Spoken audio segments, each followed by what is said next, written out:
Hi అండి. Welcome to సంతోష వంటలు ఛానల్. ఇక్కడ చూస్తున్నారు కదా! ఈరోజు దోసకాయ పచ్చడని టమాటా, పచ్చిమిర్చి వేసి సింపుల్‌గా, టేస్టీగా ఎలా చేసుకోవాలో ఈ వీడియోలో చూపిస్తానండి. ఇది చేసుకోవడం అయితే చాలా చాలా సింపుల్. ఈ పచ్చడ ఉప్మాలోకి తిన్నా, దోసలోకి తిన్నా, రైస్‌లోకి తిన్నా చాలా చాలా టేస్టీగా ఉంటుందండి. ఇక్కడ నేను 3 మీడియం సైజ్ దోసకాయలని ఇలా చిన్న ముక్కలుగా కట్ చేసుకున్నాను. ఒక 5 టమాటోలని ఇలా ముక్కలుగా కట్ చేసుకున్నాము. ఇది ఒక పావు కేజీ పచ్చిమిర్చి అండి. దీన్ని మధ్యలోకి ఇలా తుంచుకుంటే ఫ్రై చేసుకునేటప్పుడు ఈజీగా ఉంటుందండి. ఇక్కడ ఒక 2 గడ్డల వెల్లుల్లిని ఇలా పొట్టు వలిచి పెట్టుకున్నాము. ఒకటి పోపులోకి, ఒకటి పచ్చడిలోకి.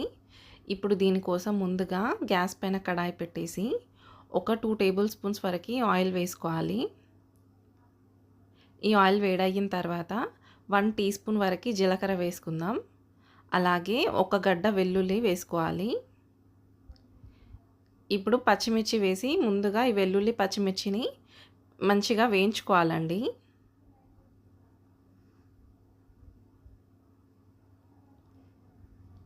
ఇలా మధ్యలోకి తుంచుకుంటే ఈ పచ్చిమిర్చి ఎక్కువగా బయటకి చిల్లకుండా మంచిగా ఫ్రై అవుతాయండి. ఈజీగా ఉంటుంది ఫ్రై చేసుకోవడం. ఈ పచ్చిమిర్చి ఇలా వేగిపోయేంత వరకు వేయించుకోవాలండి. వీడియోలో చూపిస్తున్న విధంగా. ఇలా పచ్చిమిర్చి అంతా వేగిపోయిన తర్వాత మనం కట్ చేసి పెట్టుకున్న దోసకాయల్ని వేసి ఈ దోసకాయలు కూడా మంచిగా వేగనివ్వాలండి.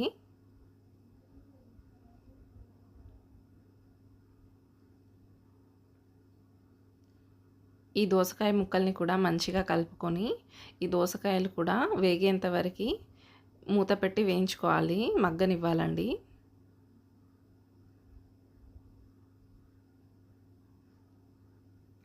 ఇలా మధ్య మధ్యలో మూత తీసి కలుపుకుంటూ ఈ దోసకాయ ముక్కలన్నీ ఉడకనివ్వాలి.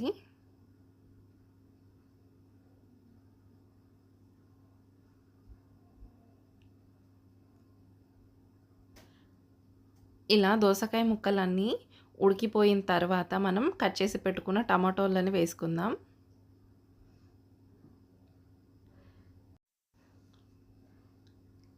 ఈ టమాటోలని కూడా మంచిగా కలుపుకొని ఉప్పు వేసి ఉడికించుకోవాలండి. ఇక్కడ ఒక 3 టీ స్పూన్స్ వరకు సాల్ట్‌ని యాడ్ చేసుకుంటున్నాము. ఈ సాల్ట్‌ని కూడా మంచిగా కలుపుకొని ఈ టమాటోలు కూడా మంచిగా ఉడికేంత వరకు మగ్గనివ్వాలండి. మూత పెట్టి ఉడికించుకోవాలి.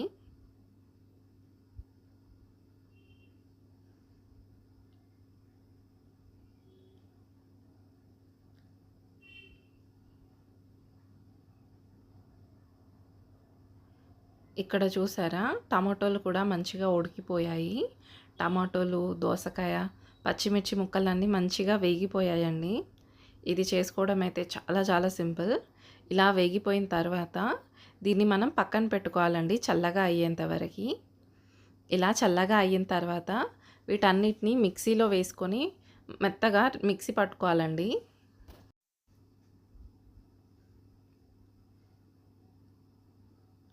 ఇక్కడ చూసారా, ఇలా మెత్తగా మిక్సీ పట్టుకోవాలండి. ఇప్పుడు మనం ఈ పచ్చడిలోకి పోపు పెట్టుకుందాం.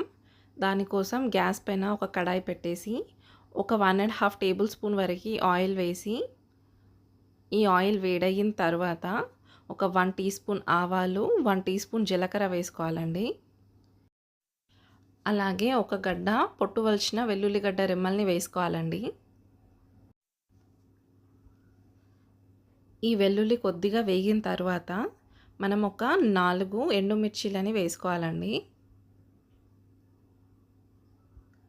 అలాగే 1 టేబుల్ స్పూన్ వరకు శనగపప్పుని వేసుకుందాం.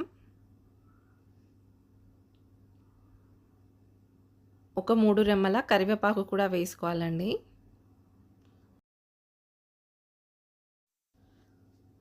ఈ కరివేపాకు వల్ల పచ్చడి చాలా చాలా టేస్టీగా ఉంటుందండి. ఈ పోపు ఇలా సింపుల్గా పెట్టుకోవచ్చు. ఇప్పుడు ఇవన్నిటిని కొద్దిగా వేయించుకున్న తర్వాత మనం ఒక 1 టీ స్పూన్ వరకు పసుపుని వేసుకుందాం. ఈ వెల్లుల్లి కొద్దిగా వేగనివ్వాలండి. ఇలా అన్నీ వేగిపోయిన తర్వాత ఒక 1 టీ స్పూన్ వరకు పసుపుని యాడ్ చేసుకుందాం.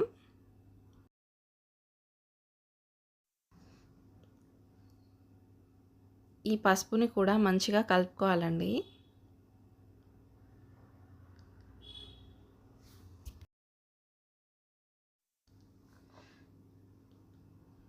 ఇప్పుడు మనం దీంట్లోకి ఒక 2 పించెస్ ఇంగువని యాడ్ చేసుకుందాం. ఈ దోసకాయ పచ్చడిలోకి ఇలా ఇంగువ వేసుకుంటే చాలా చాలా టేస్టీగా ఉంటుందండి. ఈ దోసకాయ పచ్చడ దీన్ని ఇలా మంచిగా కలుపుకొని మనం డైరెక్ట్గా మిక్సీ పట్టి పెట్టుకున్న దోసకాయ పచ్చడిలోకి వేసుకోవాలండి. చూసారా ఎంత టేస్టీగా కనిపిస్తుందో చూడ్డానికే. ఇది చేసుకోవడం ఎంత సింపుల్గా అయిపోయింది. ఇలా మీరు కూడా సింపుల్గా ఈజీగా చేసుకోండి దోసకాయ పచ్చడిని. ఇది ఏ దాంట్లోకి తిన్నా బాగుంటుందండి. ఏ బ్రేక్ఫాస్ట్లోకి తిన్నా, రైస్లోకి తిన్నా బాగుంటుందండి. ఇలా సింపుల్గా ఈజీగా మీరు కూడా ట్రై చేయండి. Thank you for watching my video. Please subscribe to my channel for more videos. Thank you once again. Take care. See you in next video. Bye bye.